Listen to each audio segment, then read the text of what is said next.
Quero te convidar a abrir a sua palavra em Gálatas. Abre a sua palavra. Para a glória do nome do nosso Deus.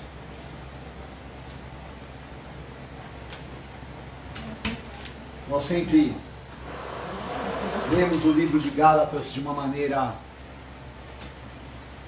muito seletiva. Pegamos alguns textos e eu, pelo menos, sempre foi assim comigo. Mas nessa semana o Senhor tem nos levado a estudar este livro. Não tem como não voltar para aquilo que Deus já tem falado conosco, já tem nos confrontado. E eu sei que essa palavra não é uma palavra gostosa, não é aquela palavra que atrai multidões, não é aquela palavra que diz, puxa, eu estou com bastante ansiedade de ouvi-la, né?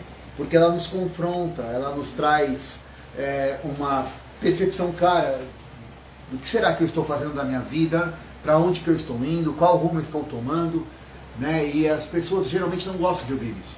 As pessoas preferem ouvir aquilo que vai te trazer poder, você pode, você consegue, né? Não importa muito como você está aí dentro.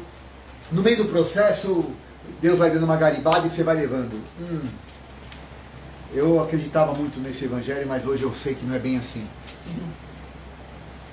Que filhos maduros é que vão tomar posse.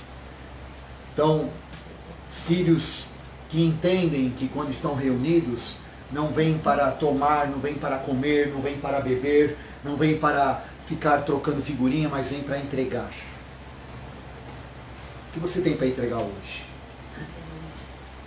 O que eu tenho para entregar hoje?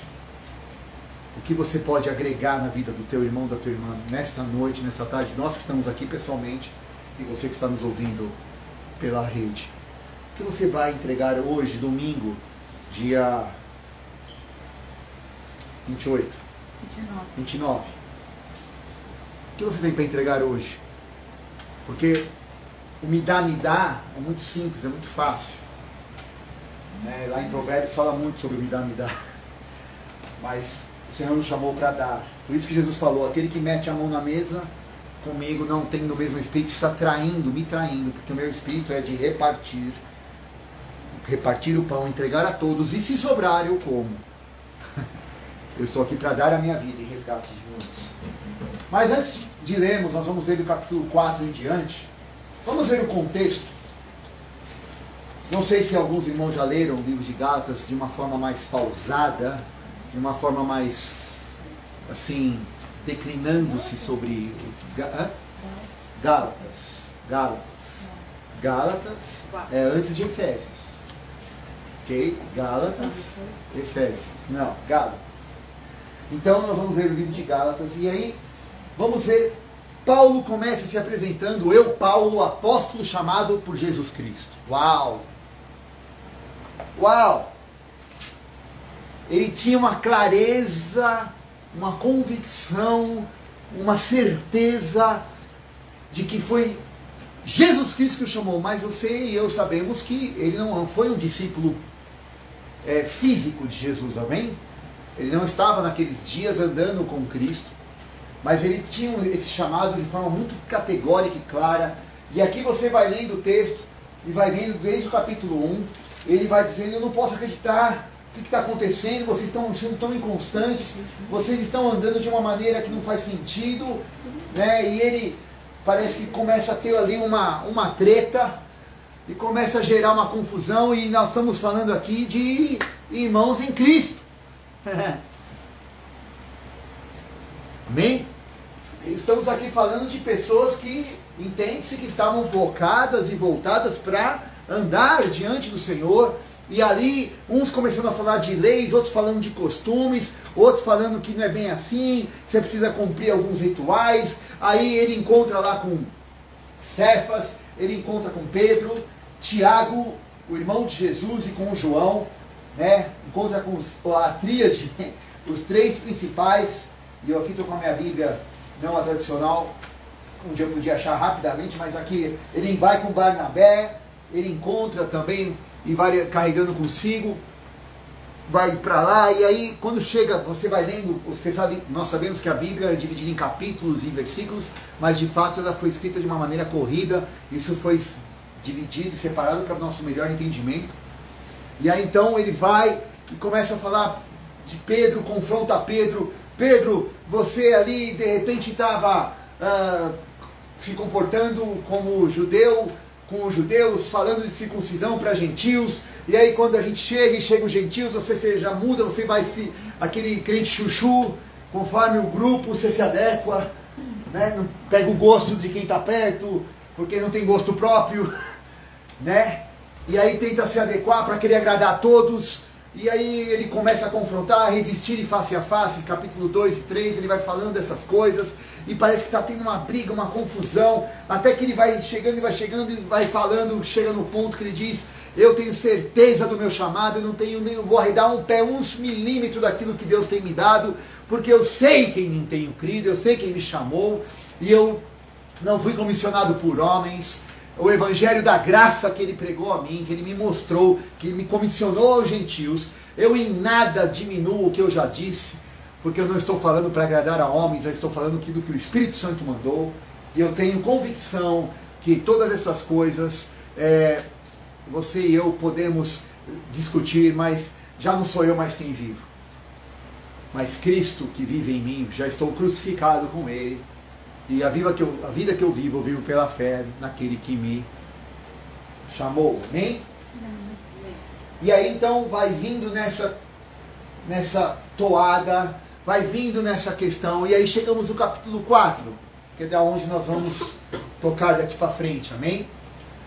Depois eu quero te convidar, leia, mas leia de uma maneira pausada, com calma. Se você tiver alguns dicionários bíblicos, algumas outras versões para você ir pegando comentários, é muito interessante, você vai aprender bastante o que estava acontecendo naquela região, naquela situação. Tinha umas questões aqui da Arábia, da onde havia alguns cristãos, alguns gentios que vieram, enfim. Leia depois com calma, mas vamos ler agora o capítulo 4. Amém? Então nós vamos ler de uma forma corrida, e eu gostaria que você não dormisse. Amém? Mas que você acompanhe, porque o Espírito quer falar conosco. Capítulo 4, do versículo 1 em diante, e desta feita nós vamos ler antes, vamos orar. Pai, essa é a tua palavra, em nome de Jesus, Senhor, nós queremos nos achegar, ó Pai, com fome, com sede, e que o teu Espírito, ó Deus, encontre em nós guarida, e nós continuamos declarando, Jesus é o Senhor. Jesus é o Senhor. O trono é teu, Pai. Não a nós, mas ao teu nome, toda a honra, toda a glória. E declaramos frustrado toda a tentativa de depor o teu reinado em nós. Seja de nós mesmos, da nossa alma, de algum espírito maligno, de algum pensamento das trevas, seja de alma humana. Rendam-se todos agora ao senhorio de Jesus Cristo. Em nome de Jesus. Somente o teu Espírito Santo tem lugar nas nossas vidas agora, em nome de Jesus. Amém. Gálatas 4, do 1 em diante, diz assim: digo, pois, que em todo o tempo em que o herdeiro é menino, em nada difere do servo, ainda que seja senhor de tudo, mas está debaixo de tutores e curadores, até ao tempo determinado pelo Pai. Quem determina o tempo de maturidade, então, é o Pai. Já começamos bem. Ah, mas eu já tenho idade. Será? Não é cronológica a tua maturidade, nem a minha. Não é por anos de evangelho, não é por tempo de estudo, mas é por uma condição de controlar e salvar a sua e a minha alma. Alô? Amém? Assim também nós, quando éramos meninos, estávamos reduzidos à servidão debaixo dos primeiros rudimentos do mundo. Mas vindo a plenitude dos tempos, Deus enviou o seu Filho, nascido de mulher, nascido sobre a lei, para remir os que estavam debaixo da lei, a fim de recebermos a adoção de filhos. E porque sois filhos, Deus enviou aos vossos corações o Espírito do seu Filho, que clama, aleluia, Abba, papai, paizinho, Abba, pai. Assim, que já não és mais servo, mas filho. Se és filho, és também herdeiro de Deus por Cristo. Mas quando não conhecias a Deus, serviam aos que por natureza não são deuses. Mas agora, conhecendo a Deus, ou antes, sendo conhecido por Deus, como vocês se tornam outra vez, voltam outra vez a estes rudimentos fracos, pobres, aos quais de novo vocês querem servir? Vocês estão guardando dias, vocês estão cuidando de meses, tempos, anos. Eu receio que de vocês que não haja trabalhado em vão para convosco. Receio de vós que não haja trabalhado em vão para convosco. Irmãos, versículo 12, rogo-vos que sejais como eu, porque também eu sou como vós. Nenhum mal vocês me fizeram, e vós sabeis que primeiro vos anunciei o Evangelho, estando em fraqueza de carne, e não rejeitastes nem desprezastes isso que era uma tentação na minha carne, antes me recebestes como um anjo de Deus, como Jesus Cristo mesmo. Qual é, logo, a vossa bem-aventurança? Porque vos dou testemunho de que, se possível fora, arrancaríeis os vossos olhos e me daríeis. Olha o testemunho que Paulo está dando do povo que ele ministrou, ok? Ele foi encontrado numa fraqueza, ele foi encontrado numa situação de debilidade, e eles fizeram de tudo para atendê-lo, e assim mesmo receberam, e até se fosse preciso, ele está comparando aqui, daria os olhos. Eu me fiz assim acaso o vosso inimigo quando eu disse a verdade? Eles têm zelo por vós, não como convém, mas querem vos excluir para que vocês não tenham zelo por eles, para que vocês tenham zelo por eles. É bom ser zeloso, mas sempre do bem, e não somente quando eu estou presente convosco. Meus filhinhos, por quem de novo sinto dores de parto, até que Cristo seja formado em vós, eu bem quiser agora estar presente convosco e mudar a minha voz, porque estou perplexo a vosso respeito. Dizei-me, os que quereis estar debaixo da lei, não ouvis vós a lei? Porque está escrito que Abraão teve 2 filhos, um da escrava e o outro da livre. Todavia, o que era da escrava nasceu segundo a carne, mas o que era da livre, por promessa. Em outra versão diz, do Espírito. O que se entende por alegoria, porque estas são as 2 alianças, uma do Monte Sinai, gerando filhos para a servidão, que é Agar, 25 agora, capítulo 4, versículo 25. Ora, esta Agar é Sinai, um monte da Arábia, que corresponde a Jerusalém, que até agora existe, pois é escrava com os seus filhos. Mas a Jerusalém que é de cima, esta é livre, a qual é mãe de todos. Porque está escrito, alegra-te, estéril, aleluia, que não dás à luz, esforça-te e clama, tu que não estás de parto, porque os filhos da solitária são mais dos que a que tem marido. Mas nós, irmãos, somos filhos da promessa, como Isaque. Mas como então aquele que era gerado segundo a carne perseguiu o que era segundo o Espírito, assim é também agora. Mas que diz a Escritura? Lança fora a escrava e seu filho, porque de modo algum o filho da escrava vai herdar com o filho da livre.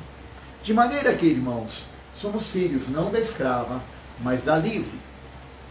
Capítulo 5. Estai, pois, firmes na liberdade com que Cristo nos libertou. E não vos tornei a colocar debaixo do jugo da servidão. Eis que eu, Paulo, vos digo que se vos deixar de circuncidar, Cristo de nada vos aproveitará. E de novo protesto a todo homem que se deixa circuncidar, que está obrigado então a guardar toda a lei. Separados estáis de Cristo, vós o que vos justificais pela lei, da graça tendes caído. Porque nós, pelo Espírito da fé, aguardamos a esperança da justiça. Porque em Jesus Cristo, nem a circuncisão, nem a incircuncisão tem algum valor, mas sim a fé que opera pelo amor. Vocês corriam bem. Quem vos impediu para que não obedeçam à verdade? Essa persuasão não vem daquele que vos chamou.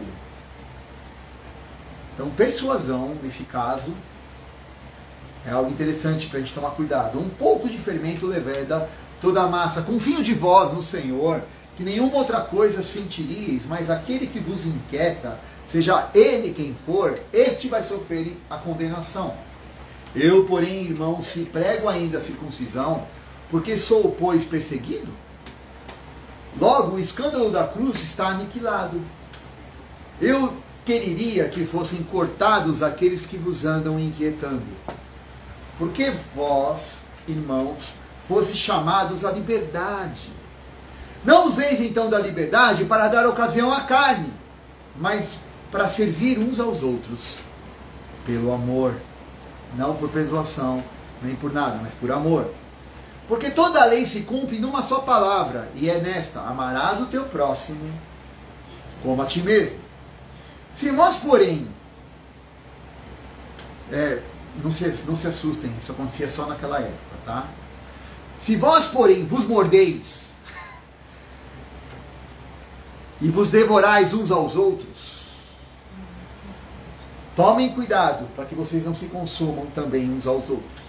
Digo, porém, andai em espírito, e vocês não cumprirão a vontade, a concupiscência da carne.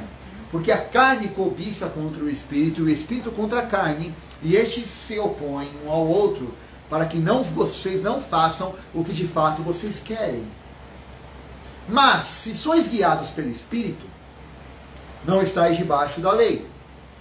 Porque as obras da carne são manifestas, as quais são adultério, fornicação, impureza, lascívia, idolatria, feitiçaria, inimizade, porfia, emulações, iras, pelejas, dissensões, heresias, invejas, homicídios, bebedices, glutonarias e coisas semelhantes a essas, as quais eu vos declaro, como já antes vos disse, os que as cometem tais coisas não herdarão o reino de Deus. Mas o fruto do Espírito é amor, gozo, paz, longanimidade, benignidade, bondade, fé, mansidão e temperança. Contra estas coisas não tem lei. E os que são de Cristo crucificaram a carne com as suas paixões e concupiscências. Se vivemos no Espírito, andemos também no Espírito. Não sejam cobiçosos de vanglória, irritando-vos uns aos outros e invejando-vos uns aos outros. Até aqui. Vemos o capítulo 4 e o capítulo 5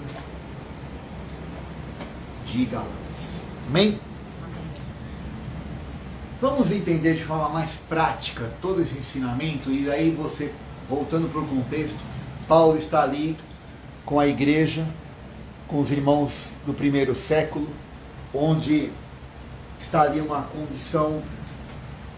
Jesus comissiona 12, e esses 12 têm a missão de trazer o evangelho, de falar da palavra. E aí então encontraram homens que seguiam uma lei, que seguiam o judaísmo, que andavam por regras, e começaram a ter ali um confronto.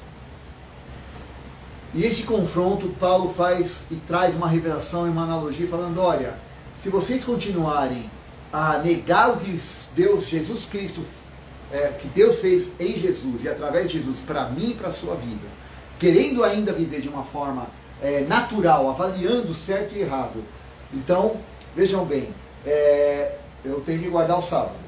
Eu preciso agora, todo homem, todo gênero macho deve ser circuncidado. E você sabe que a distância entre circuncisão e a castração são talvez 3 ou 4 milímetros. É muito fino, não é centímetro não, é muito fina a linha. É muito próximo. Se o cara bocejar, tossir, espirrar, já era. E aí, eles estão então ensinando a quem não é judeu, a quem não precisava ser. Talvez seja centímetros, eu vou olhar de novo lá o texto, tá bom? É centímetros, eu cliquei. De qualquer forma, eu não gostaria de correr o risco, né? Mas vamos lá. É bom, né? Nem se fosse metro eu queria correr, mas deixa lá. Aí, eles estão tentando então impor aos homens, impor às pessoas uma maneira de viver. Vamos trazer isso para nós hoje. Hoje nós já não andamos pela tradição, embora somos judaico-cristãos, mas a pergunta que fica é, será que nós não estamos criando outros tipos de regras? Porque, veja bem, há pessoas que entendem que talvez tomar um vinho não tem problema. E glória a Deus por quem entende assim. Mas agora então eu vou criar a igreja dos que podem beber vinho. Outros entendem que beber vinho é pecado. Então ele vai criar a igreja dos abstêmios. E ele vai julgar aqueles que bebem o vinho, porque beber vinho é pecado. A Bíblia diz, não vos embriagueis com vinho. E aí você pode dizer, mas Paulo manda, né, Tiago tomar vinho, sim, mas aquele vinho, Timóteo, obrigado. É com T. Mas ele manda Timóteo tomar vinho por causa do estômago, mas aquele vinho não era o vinho fermentado com álcool. Era um vinho de fermentação natural. Quando Jesus multiplica ali, transforma água em vinho, o povo já tinha tomado todas. E se Deus é um Deus ordeiro, é um Deus que abençoa, Jesus não ia contribuir para que o povo caísse pelas tabelas. Então ele deu mais 70 litros, né, de 700, desculpa, de vinho. Hoje eu estou bom com o número, né? Desculpa aí, geralmente não é o cansaço, mas enfim. Ele não ia fazer isso para o povo encher a cara e ficar caindo. Então não era um vinho alcoólico, ok? Mas era um vinho puro da uva que contém as substâncias que são boas, que fazem bem tanto ao estômago quanto ao coração. Como é que é o nome da substância? Não, é fermentação. Sim, a fermentação. O vinho até tem uma certa, né, já na fermentação dele, não precisa ser colocado óleo. Enfim, o ponto é que nós não precisamos julgar o passado, porque hoje, infelizmente, você e eu criamos regras. Você e eu avaliamos as pessoas pela nossa régua. E na nossa régua, a gente acha que um é mais santo, o outro é menos santo, um é mais puro, o outro é menos puro, e um quer Deus e o outro não quer, ou não é verdade. A gente começa a criar, então, sistemas dentro da nossa mente, dentro da nossa alma, onde a gente começa a avaliar, não como Deus vê, e a julgar as situações. E Paulo está dizendo, vocês vão andar, vocês estavam indo tão bem, vocês tinham entendido a obra do Espírito, vocês estavam caminhando na liberdade de Cristo, e de repente vocês estão voltando para trás. Quem que está persuadindo vocês? Quem que está levando vocês a uma percepção equivocada do que é a vida em liberdade? O grande problema, e vamos ser sinceros e transparentes, é que nós não sabemos viver em liberdade. Nós precisamos sempre ter alguma coisa ou alguém para ditar regras a nós, porque nós somos treinados assim. A nossa alma, a nossa carne sempre dominou. E quando chegou o Espírito Santo de Deus e falou, ei, você é livre para você poder experimentar a minha vida e dentro dessa liberdade você escolher. E essa escolha é você poder dizer não para as coisas naturais. Nós não sabemos dizer não. E nós terceirizamos este não para uma regra que alguém impõe a nós. Será que eu posso? Será que eu devo? Esse copo é santo? Não, essa água é pura? Eu posso tomar essa água? Será? Será que alguém bebeu aqui? Não, esse copo é impuro, ninguém lavou o copo. Hoje não é sábado. Sabe, a gente começa a criar regrinhas, a criar coisas que... Paulo está indo um pouco mais profundo quando ele fala da lei, da questão de incircuncisão e circuncisão. Se você fizer uma regra, então você tem que viver por todas as regras para você não ser achado em falta. Por que a gente é rápido em avaliar as pessoas mediante alguns conceitos que temos, mas também é rápido em nos justificar nos mesmos conceitos? Ou não é assim? Para taxar, carimbar, é incrível. Pá, aquele lá, aquela lá, isso aqui, pá, pá, pá, pera lá. Ninguém para. Normalmente nós não paramos para Senhor, o que o Senhor pensa sobre isso? Por isso que você para pensar que Jesus, quando está escrevendo ali na areia, os caras já estavam prontos. Estava tudo pronto. Só foram lá para cumprir por forma e quem sabe já aproveitar as pedras para já colocar nos dois, em Jesus e na mulher. Que conforme o que Jesus fala, ia voar pedra, ia sobrar pedra para ele. Eu acho até que tinha mais pedra para Jesus do que para ela. A mulher que foi achada em adultério. Detalhe, só poderia ser mostrado e trazido a ele essa situação com o marido presente. O marido estava junto. Senão não podia acusar de adultério. Então o marido está junto, está do lado. E aí você começa a ver que Jesus ali não cede a uma pressão externa, mas da paz que havia interna, ele tira uma resposta. Não anda por um conceito e uma regra e uma lei que existia. Ele não negou a lei. Ele não cancelou a lei. Mas ele trouxe algo a mais, algo acima, algo sublime. Algo baseado no amor. Porque tudo que você lemos fala no fim de fazermos com amor. Não invejando uns aos outros, não irritando uns aos outros. Nossa, já vem lá de trás isso.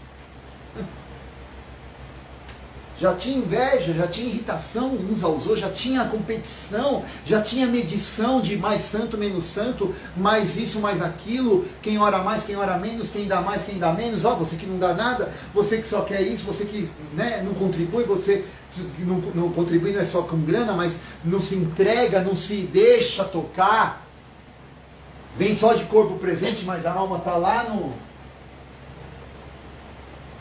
Ibirapuera ali.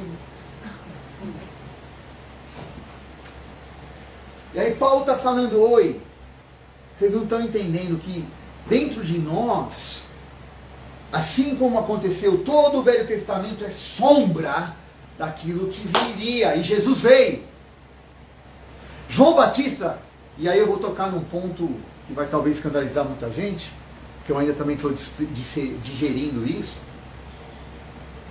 mas vamos lá, João Batista estava batizando o povo no Rio Jordão, e disse, vai vir um depois de mim, eu vos batizo com água, porém, ele vos batizará com o Espírito Santo e com fogo. E ele vos batizará com o Espírito e com fogo. Esse Espírito, então, que convence o homem do pecado, justiça e juízo, me leva a uma condição de quando Jesus vem, já não seria talvez tão necessário o batismo nas águas. Porque se ele já me convenceu do pecado, justiça e juízo, o batismo nas águas é uma representação da minha fé, é verdade. É uma clareza de quem eu sou em Cristo. Eu já confesso o meu pecado, eu ali estou sepultado. É um símbolo e deve ser mantido, e eu não estou aqui anulando isso, por favor. Mas se você e eu formos ver a questão de Jesus vindo com a graça, o batismo não vai me salvar, vai? Não. O ladrão da cruz não foi batizado. Muitas histórias nós conhecemos. Aí entra na discussão, não pode ser por aspersão. Imersão, porque batismo é imersão, a palavra no original, no grego, na radical e tal. E aí fica uma discussão daqui, uma discussão de lá, e o Espírito Santo querendo salvar o condenado que está ali. E veja só, nós às vezes perdemos tempo, energia, foco. E aqui eu não estou anulando o batismo, por favor. Eu só estou dizendo que é para nós pensarmos sobre algumas coisas e costumes que às vezes a gente defende com unhas e dentes, mas não percebemos o espírito que está querendo fazer sobre aquela pessoa. O que Deus quer naquele momento? Pessoas que não têm condições. Já fizemos orações e senhores que não podiam se mover, sair do local. Então é nulo o batismo porque não foi feita imersão. Percebe como nós criamos regras? Como nós criamos empecilhos? Como nós criamos titicas? E a Bíblia está dizendo, Paulo está dizendo, não façam isso, não vivam nesta lei. Venham cá, meus ajudantes, novamente, rapidinho, para nós encerrarmos. Eu não paguei depois eu pago o cachê de hoje, né? O corpo é rapidinho, já chegou. Deixa eu mostrar algo para vocês. O corpo está cansado, a alma para cá, vem cá, espírito. O espírito está mais cansado hoje, pelo visto. Vamos dar um choque no espírito. Vamos lá, fica um pouquinho mais para lá. Todos estão sendo vistos aí, amém. Eu e você então somos um espírito, temos uma alma e habitamos o corpo. Ok? Quando eu e você nascemos e somos gerados no espírito, nós somos filhos de quem? Da promessa. Filhos do espírito. Aonde está então a nossa identidade? Em qual parte do nosso ser? Espírito. É aqui. É o que você é. Este é o Isaac da promessa. Este é quem o Senhor reconhece. Quando ele fala para Abraão, entregue o teu filho, o teu único filho. Ismael já era vivo. Ismael é mais velho do que Isaac. E, você continuando a ler, Agar aponta para quem gerou Ismael. Então ele fala que Ismael foi obra da carne, que veio de uma ideia que gerou aonde? Na alma. Quem teve a alma? Agar. Quem teve a ideia? A alma. A alma aponta para Agar. Então, Agar teve uma ideia. O interessante é que o pai Abrão, que tem muitos filhos, não achou estranha a ideia. Estou achando que essa Agar não era tão feia. Ele não brigou, não, para com isso, que bobagem, Deus falou, nós vamos ficar firmes aqui. Não. Rapidinho aceitou. Então, o que isso aponta? Que mesmo tendo uma palavra no Espírito, sabendo, convicto, que Deus falou que ia dar para ele um filho, ele resolveu dar uma força para a coisa acontecer. Só Abraão faz isso.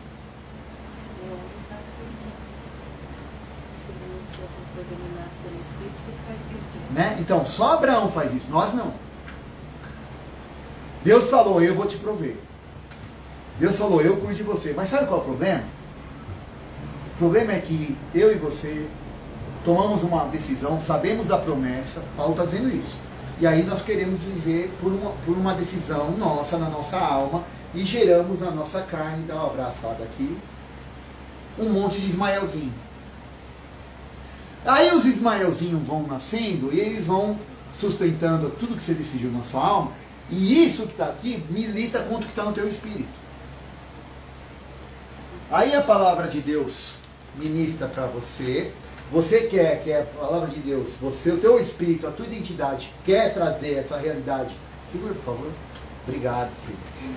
Então, a palavra de Deus que está em você quer ser ministrada a tua alma, a tua vontade, a tua mente, as tuas emoções. E aí, a tua alma não quer. Porque ela está acostumada a viver como Ismael. Vou estar do meu jeito. E aí a Bíblia diz, o que você faz agora? Você manda fora Agar, manda fora a escrava e o seu filho. Ou seja, arranca essa mentalidade natural. Arranca esse estilo de vida de viver por regrinhas. Bom, Deus falou, não está acontecendo, eu agora vou... Não, veja bem, se acontecer aquilo, se eu me relacionar, aquele lá é interessante, aquela pessoa, então se eu fizer dessa maneira, quem sabe ela vai me notar, quem sabe Deus abre a porta, aí tem um negócio aqui, tem uma coisa ali, não, aquele lá não, aquele lá, tadinho, não vai me agregar nada, aquele lá o outro, não, aquele interesseiro, que nem eu, então aquele lá não, beleza, vamos lá. A gente vai fazendo esqueminhas mentais, e aí Paulo está dizendo, vocês estão vivendo no Espírito assim? É isso que agrada a Deus? Não. Quando não acontece o que você imaginou aqui, não é mais o Espírito Santo. Você põe em xeque a vida de Deus. E nós olhamos para o povo de lá de trás, para as histórias da Bíblia, e falamos, só foi com eles. E Paulo está nos ensinando, parem com isso. Parem com isso. A circuncisão que agrada a Deus não é no corpo físico, é do coração. É onde você rompe com essa linha de raciocínio e aprende a ser livre, a viver guiado pelo Espírito e não pela carne, não pelas decisões da pressão desse sistema.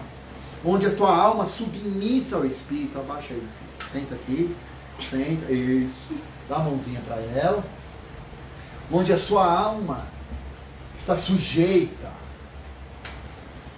Lembra, falamos semana passada, a alma respeita o marido, a esposa respeita o marido entrega tudo, a tua identidade, você força a barra por amor à sua alma, você se esforça, esforça-te e tem bom ânimo, não desista, peleja, de dia e de noite, ministra, de dia e de noite, não cessa de falar do livro dessa lei, põe na sua frente, põe na porta, põe diante dos olhos, põe na cabeça, fala, fala, fala, fala, para sua alma, para que ela, se enchendo dessa palavra, anule todas as questões que vêm do corpo, da pressão desse sistema, e assim o Espírito Santo que foi derramado sobre essa carne, aliado a esta alma, haja uma perfeita harmonia, onde o Espírito manda, a alma se submete e o corpo manifesta o que está no Espírito. Amém. Paulo está dizendo, parem de viver como meninos. Senão vocês serão escravos. Escravos de quem? De quem obedece. Sabe quem é o pior? O que é pior? Quem a gente obedece não está fora. A gente está obedecendo o próprio ego. O próprio umbigo. Os próprios prazeres, vontades e desejos. Que se não for aquilo... Sabe, as situações falam, gente. Deus usa circunstâncias para falar conosco. Deus usa circunstâncias para falar conosco. Alguns anos da minha vida eu achei que eu ia ter uma profissão. Depois de 15 anos eu desconfiei que não devia ser mais aquela. Eu acho que não era para ser isso aqui não, porque não está no certo. Nossa, levou 15 anos para eu aprender isso. Quanto tempo perdi? Quanto recurso jogado fora? E quantas culpas eu joguei dos outros? Porque, os outros que não deixam. E eu e você temos a oportunidade de ser livres. Livres. Sem criar regrinhas, sem criar sistemas, sem avaliar pelo que vem do fora, sem deixar a alma querer ser mais do que ela é. E ela é boa. Porque a vontade de Deus é boa, perfeita e agradável. A vontade de Deus é boa, perfeita e agradável. Rogo-vos, pois, irmãos, que apresenteis os vossos corpos como sacrifício vivo, santo e agradável. O sacrifício é vivo, vida vem do Espírito. Santo fala de separação, de ter uma alma focada no Espírito. Agradável fala de coisas que você faz com o seu corpo. Para que você experimente a vontade de Deus, que também é boa no Espírito. Perfeita, porque a sua alma aponta para Jesus. E agradável, porque o Pai, que tem o Filho, e é Espírito, eles são três. O Pai sempre cuidou de nós, e a palavra de Deus diz que é o nome do Pai, e portanto, de batizar em nome do Pai, que o amor de Deus o Pai, que a graça de Jesus Cristo, o Filho, e a comunhão do Espírito, não dá para ter comunhão só na alma. Você tem que ter corpo para comungar. Você tem que estar junto para comungar. Você tem que olhar para comungar. Você tem que falar para comungar. Você tem que tocar, você tem que comer, você tem que estar junto. A mesa é a comunhão. Então, Pai, Filho e Espírito.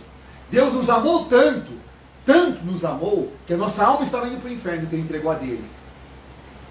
Jesus. Por mim e por você. Ele abriu mão da própria alma. E Jesus se esvaziou para que eu e você pudéssemos salvar a nossa. Uau!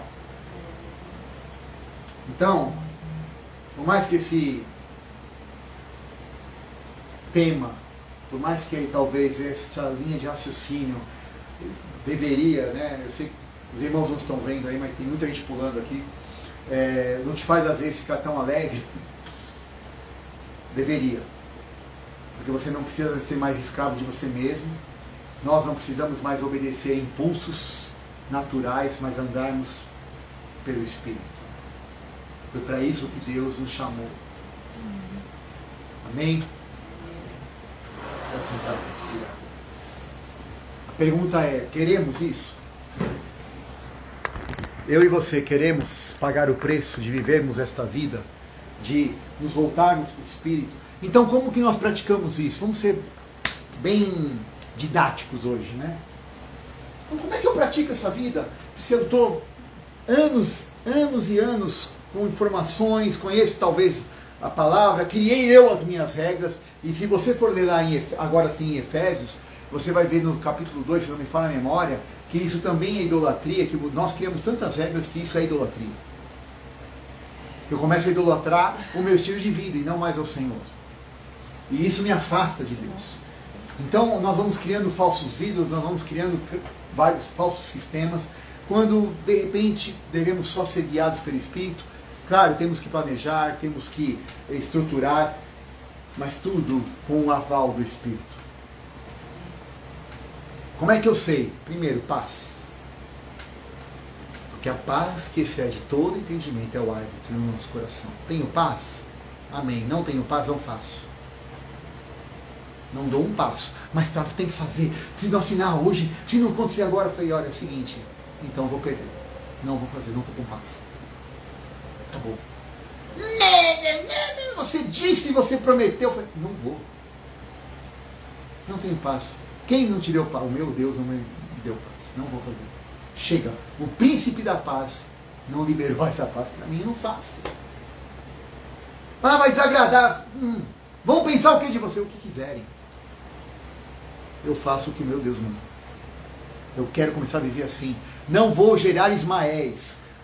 O problema é que Deus não matou Ismael. Oi. Deus não mata a obra da sua carne. Ao contrário. Ele faz você conviver com ela. Pela misericórdia e graça, Ele te ajuda a sobreviver e a vencê-la. Mas você vai ter que aguentá-la. Essa obrada que você fez. Até hoje nós estamos vendo o que está acontecendo entre Israel e Ismael. Até hoje. Quantos mil anos depois, né? E assim é conosco. O natural aponta para o espiritual. Eu estou tentando eu pedi perdão, pedi para Deus matar alguns, mas não teve jeito. Ele falou, não vou poder, não posso matar Ismael. Você que tem que viver longe deles. E vai ser perseguido por eles. A tua carne vai te perseguir. Os desejos, as tentações, as pressões, essas coisas você vai ter que vencê-las. Ainda mais quando eu e você demos vazão a essas coisas durante muitos anos. Estruturas equivocadas de raciocínio.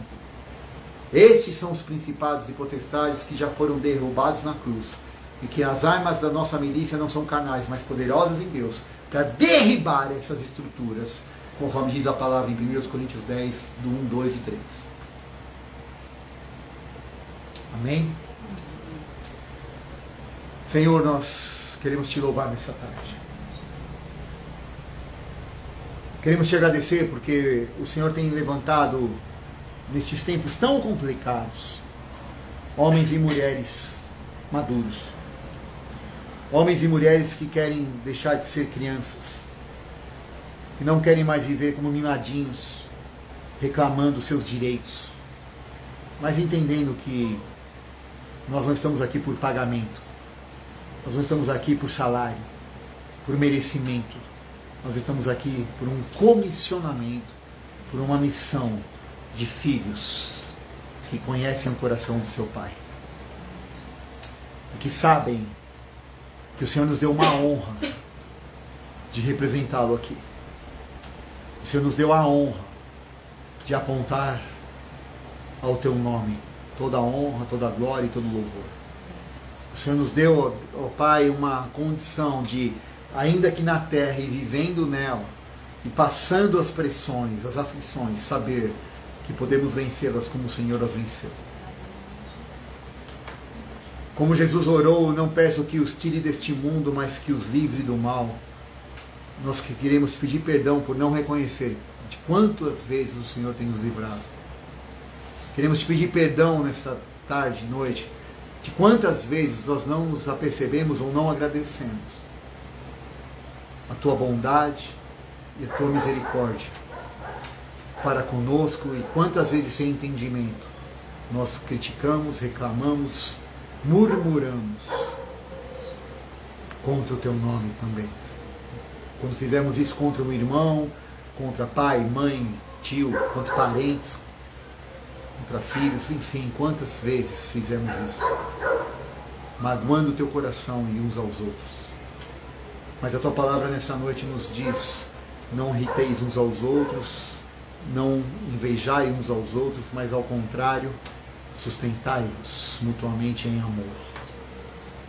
Amai-vos em amor do Senhor, um amor não fingido, não um amor por interesse, mas um amor livre, que dá sem buscar receber, que se entrega como Jesus se entregou, que não exige volta, mas que também sabe pôr o limite de quem ama, sabe mostrar pela lei do Espírito e da vida o que gera vida e o que pode gerar morte na relação, e dizer: não, aqui não, chega, isso é morte, eu não aceito morte mais na minha vida, não vou ser mais manipulado nas minhas emoções, não quero manipular mais a ninguém, eu simplesmente quero ser livre, como Jesus me tornou livre, para servi-lo, para representá-lo e para viver a vida que o Senhor tem para mim. Queremos ser assim, Pai, em nome de Jesus. Que o Senhor nos ensine nessa tarde, que caminhemos neste ano a passos largos, ó Deus, nessa maturidade, e façamos toda a diferença para a glória do Teu nome.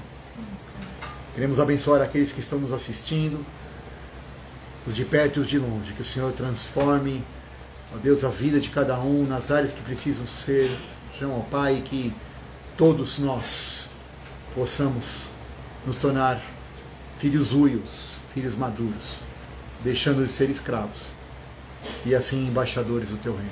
Em nome de Jesus, eu abençoo a cada casa, a cada família, no nome de Jesus. Deus te abençoe. Até a semana que vem, com a graça de Deus.